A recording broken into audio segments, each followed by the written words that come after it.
એકવાર શ્રી કૃષ્ણએ રાજસુગ યજ્ઞ દરમિયાન શિશુપાલને દંડ આપીને તેનો વધ કર્યો. શ્રી કૃષ્ણ જ્યારે સુદર્શન ચક્રથી શિશુપાલનો સંહાર કરે છે ત્યારે તેમની આંગળી પર થોડી ઈજા થાય છે અને લોહી વહેવા લાગે છે. ભરી સભામાં અનેક રાણીઓ અને રાજાઓ હાજર હતા, પણ કોઈએ કૃષ્ણના ઘાવ પર મરામત ન કર્યું. એ સમયે પાંડવોની પત્ની દ્રૌપદીએ આ દ્રશ્ય જોયું. તેણે તરત જ પોતાની સાડીનો એક ખૂણો ફાડી દીધો અને કૃષ્ણની આંગળી પર બાંધી દીધો. દ્રૌપદીએ આ કામ કોઈ ઔપચારિકતાથી નહોતું કર્યું. એ તો એક બહેનની રીતે થયેલી સહાનુભૂતિ અને પ્રેમ હતો. એ સમયે કૃષ્ણ ખૂબ ભાવુક થાય છે અને દ્રૌપદીને કહે છે, હે દ્રૌપદી, આજે તું મને તારા વસ્ત્રનો એક ટુકડો આપ્યો છે. હું તને આ ઋણ જીવનભર ચૂકવીશ.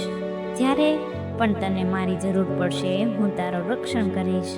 આ શબ્દો ખાલી વચન ન હતા, એ કૃષ્ણનું નિયત સંકલ્પ હતું. વર્ષો પછી જ્યારે ધ્રુત કીડામાં પાંડવો હારી જાય છે ત્યારે દ્રૌપદીને પણ જુગારમાં હારી જાય છે. દુશાસન દ્રૌપદીને ભરી સભામાં ખેંચે છે અને અપમાન કરવા કસી પડે છે. દરેક પિતામહ, ગુરુઓ અને વડીલો મૌન રહે છે. દ્રૌપદી આત્મવિશ્વાસ ખોઈને અંદરથી તૂટી જાય છે, પણ એક પળે તેને યાદ આવે છે શ્રી કૃષ્ણનું વચન. એ મારે પોતાનો અંતિમ આશરો સમજી શ્રી કૃષ્ણને બોલાવે છે, હે કૃષ્ણ, હે વાસુદેવ, રક્ષામાં કહી હારી. અને તરત જ કૃષ્ણ દ્રૌપદીની રક્ષા માટે આવે છે, પણ કોઈ શસ્ત્રથી નહીં. એમના દિવ્ય ચમત્કારથી દ્રૌપદીની સાડી લંબાતી જાય છે.